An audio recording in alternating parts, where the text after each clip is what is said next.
सैफई में तहसील दिवस के दौरान 1,50,000 रुपए लूट की दी गई है झूठी सूचना। पुलिस की कार्रवाई के बाद पूरी घटना का हुआ खुलासा।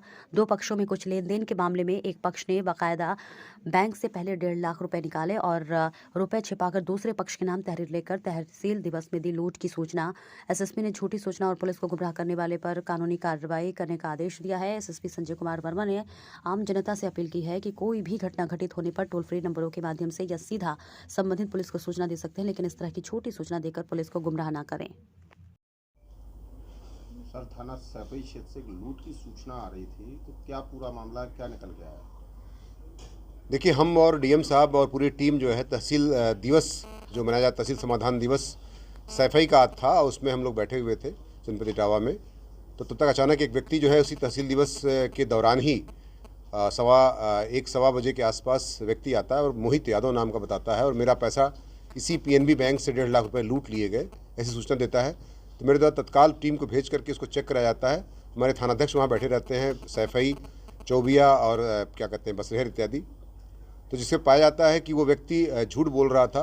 1.5 लाख रुपए उसने बैंक से निकाले थे, वेरीफाई किया गया, सीसीटीवी कैमरे देखे गए और कैमरे देखे गए तो उसने पैसे तो निकाले थे, लेकिन उसके पिताजी ने 1 लाख रुपए के आसपास 2 साल पहले किसी से उधार लिया था और परौली गांव पड़ता है उसका, सैफई में, उस गांव का रहने वाला था ये। और उसने पैसा हड़पने के उद्देश्य से, साथ ही साथ कि जो पैसा है उससे ना मांगा जाए, साथ ही साथ यह भी उद्देश्य था कि वो दूसरे को आरोप लगा, चूँकि नामजद उसने एप्लीकेशन भी दिया था, बाकायदा एप्लीकेशन लिखवा के आया था वो। अगर किसी के साथ लूट होती तो एप्लीकेशन लिखाने का इतना टाइम नहीं होता है, लेकिन वो लिखवा के नामजद आया था, जिससे मुझे शंका हुई, जिसके आधार पर मैंने टीम भेजी थी। तो ये बात सामने आई कि पैसा हड़पने के उद्देश्य तथा दूसरे का नाम लगाकर जेल भिजवाने के लिए जो उसने षड्यंत्र रचा था, उसका तत्काल पर्दाफाश हो गया और उसको पूरे सीसीटीवी माध्यम से, कैमरों के माध्यम से तथा बैंक के में पूछताछ के माध्यम से और उसके पिताजी के पूछताछ के माध्यम से पूरा खुलासा हो गया है। लूट की घटना पूरी तरह से झूठी थी और दूसरे को हानि पहुंचाने के लिए उसने ऐसा ड्रामा रचा था, जिसका पर्दाफाश हो गया है। अन्य विधिक कार्रवाई इस मामले में की जा रही है। सूचना देने वाले का इतिहास क्या है?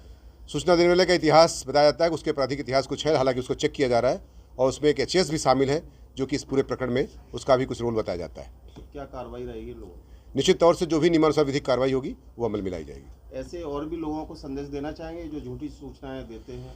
मैं बार बार इस बात को, मैं जब भी मीटिंग होता है या जब भी मैं इस तरह की कुछ बातें होती मैं निश्चित तौर से आप लोगों के माध्यम से भी, मीडिया के माध्यम से भी अपील में देता हूँ और अब फिर कर रहा हूँ कि लोग, पुलिस जो आपकी सहायता के लिए 112 नंबर हो, चाहे 1090 हो, चाहे 1076 हो, चाहे 184 हो, 181 हो, 1098 हो, जो भी आपकी हेल्पलाइन नंबर होती हैं वो आपकी सहायता के लिए है, ना कि झूठी सूचना देने के लिए, किसी को फंसाने के लिए, किसी कैरियर बर्बाद करने के लिए इसका दुरुपयोग ना करें।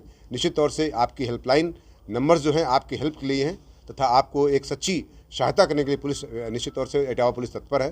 तो आप निश्चित तौर से सही सूचना दें ताकि विधिक कार्रवाई तदनुसार की जा सके।